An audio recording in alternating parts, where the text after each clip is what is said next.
할렐루야, 여도수 모은 분단교회 성도 여러분, 오늘 하루도 수고 많으셨습니다. 지금 이 시간은 하루의 모든 일과를 마치고 하나님께 예배드리는 시간인데요. 우리 하나님 말씀을 함께 나누기 이전에 하나님께 먼저 찬양함으로 나아가길 원합니다. 함께 부르실 찬양은 그 크신 하나님 사랑입니다. 우리 찬송가 304장 함께 찬양드리고 말씀을 나누도록 하겠습니다.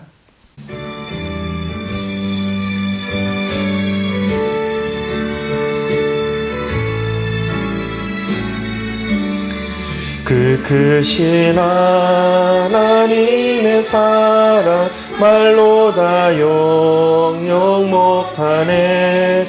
저 높고 높은 별을 넘어 이 낮고 낮은 땅 위에 죄범한 영혼 구하려 그 아들 보내사 화목제물 삼으시고 죄 용서하셨네. 하나님 크신 사랑은 증량 다 못하네. 영원히 변치 않는 사랑 성도여 찬양하세. 괴로운 시절 지나가고 땅 위에 여호와 세할 때 주 믿지 않던 영혼들은 큰 소리 외쳐 울어도 주 믿는 성도들에게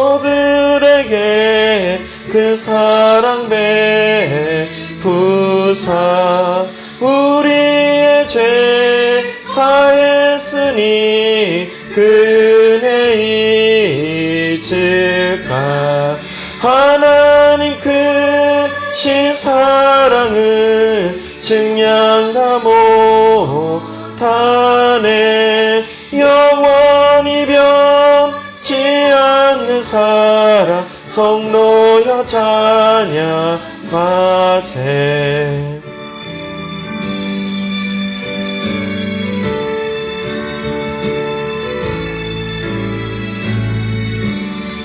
하늘을 두루마리 삼고 바다를 먹물 삼아도 한없는 하나님의 사랑 다 기록할 수 없겠네.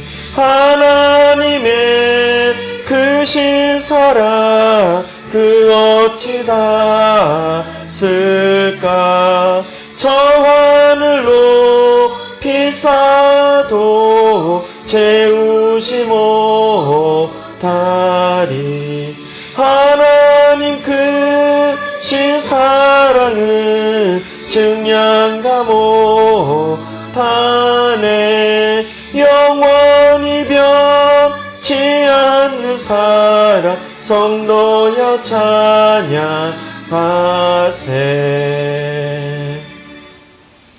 아멘.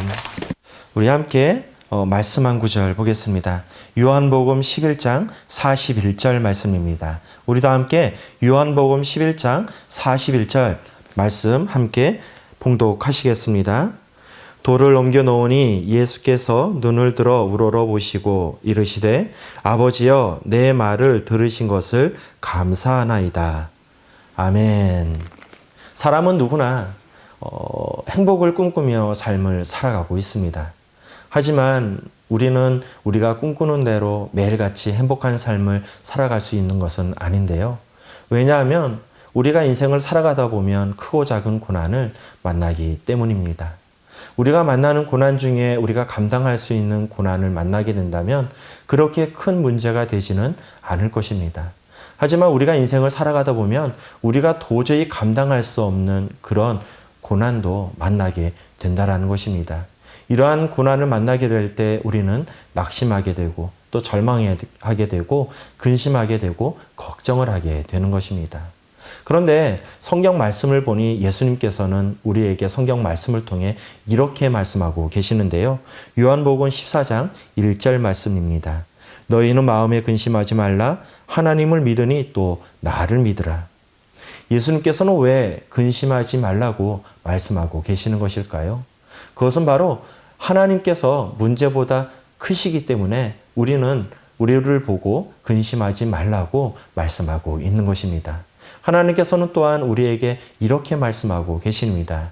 데살로니가 전서 5장 16절로 18절 말씀입니다. 항상 기뻐하라, 쉬지 말고 기도하라, 범사에 감사하라. 이것이 그리스도 예수 안에서 너희를 향하신 하나님의 뜻이니라. 아멘. 하나님께서는 비록 우리가 감당할 수 없는 문제를 만난다 할지라도 항상 기뻐해야 된다고 말씀하고 있습니다. 범사에 감사해야 된다고 말씀하고 있는 것입니다. 자, 그렇다면 우리는 문제 앞에서 어떻게 항상 기뻐하며 범사에 감사하는 삶을 살아갈 수 있는 것일까요? 어느 날 나사로가 병에 걸려 사경을 헤매게 되었습니다. 자, 이 모습을 바라보았던 그의 누이 마리아와 마르다. 그들의 마음은 얼마나 아팠을까요?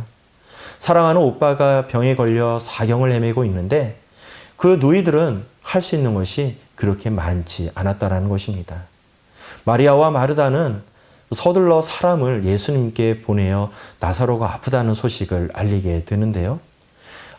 예수님께서는 나사로가 아프다는 소식을 들었음에도 불구하고 성경 말씀을 살펴보니 계시던 곳에서 이틀이나 더 유하셨다고 말씀하고 있습니다. 이틀이 지나고 나서 예수님께서는 제자들과 더불어서 베다니를 향해 출발하시게 되었는데요. 예수님께서 제자들과 더불어 베다니에 도착했을 때는 나사로가 죽은 지 벌써 나흘이 지나서 한참 장례를 치르고 있는 중이었습니다. 마리아와 마르다는 예수님께서 다가오는 것을 바라보게 되었는데요. 예수님께서 다가오는 모습을 보았던 마리아와 마르다의 마음은 얼마나 찢어질 듯 아팠을까요? 예수님께서 조금만 더 일찍 오셨더라면, 그래서 사랑하는 오빠를 위해서 기도만 해 주었더라면 사랑하는 오빠가 죽지 않고 살 수도 있었을 텐데 이 기대는 원망과 불평으로 이어지게 되었습니다. 하지만 더 이상 마리아와 마르다는 예수님께 원망과 불평으로 나갈 수 없었습니다. 왜냐하면 이미 나사로는 죽었고 이제 더 이상 희망을 가질 수 없기 때문입니다. 자, 우리가 인생을 살아가다 보면 이와 같이 우리가 감당할 수 없는 문제를 만나게 됩니다. 그때 우리는 하나님께 기도를 하게 되는데요. 우리가 모르는 사이에 하나님께 기도를 하면서 우리 스스로가 한계를 지으며 나아가는 것을 바라보게 됩니다. 하나님, 내일 계약이 있습니다. 이 계약 꼭 성사돼야 되는데 내일 어떻게든 이 계약이 이루어질 수 있도록 축복하여 주시옵소서. 하나님, 우리 사랑하는 가족 중에 아픈 가족이 있는데요. 내일 결과가 나온다고 합니다. 좋은 결과가 나올 수 있도록 하나님께서 큰 은혜를 베풀어 주시옵소서. 하지만 우리가 기억해야 될 것은 우리 하나님은 이 천지를 지으시고 만물의 주인 되시는 전지전능하신 하나님이시라는 것입니다. 문제보다 크신 하나님께서 우리와 함께 하시다는 것입니다. 예수님께서는 마리아와 마르다에게 나사로가 묻혀있는 무덤으로 가자고 이야기를 하십니다. 자, 그 이야기를 들었던 마리아와 마르다는 예수님을 모시고 나사로가 잠들어 있는 무덤으로 향하게 되는데요. 자, 그 무덤 앞에는 커다란 돌이 막고 있었습니다. 예수님께서는 마리아와 마르다에게 그 돌을 치우라고 말씀하고 계십니다.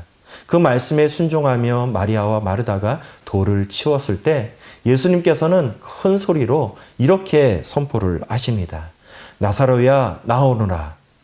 이 말씀을 들었을 때 이 죽었던 나사로는 걸어서 그 무덤에서 나오는 것을 바라볼 수 있습니다.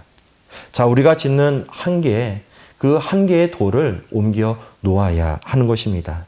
이 한계의 돌을 옮겨 놓을 때 하나님의 큰 기적을 바라볼 수 있게 된다는 것입니다. 우리가 매일 기뻐하며 범사에 감사하는 삶을 살아갈 수 있는 것은 무엇일까요? 그것은 바로 문제보다 크신 하나님께서 우리와 함께 하시기 때문입니다. 하나님께서 이제는 끝났다라고 선포하기 이전에는 끝난 것이 아니다라는 것입니다. 그러므로 우리가 모든 문제를 가지고 하나님께 나아갔을 때 하나님께서는 이 모든 문제를 해결해 주실 뿐만 아니라 하나님께서 큰 기적을 베풀어 주실 줄 믿습니다. 그러므로 모든 근심과 걱정 다 주님께 내려놓으시고 문제보다 크신 하나님을 바라보시며 큰 기적을 행하실 하나님을 기대하며 나아가는 저와 여러분 되시기를 주님의 이름으로 축복드리겠습니다. 아멘. 기도하시겠습니다.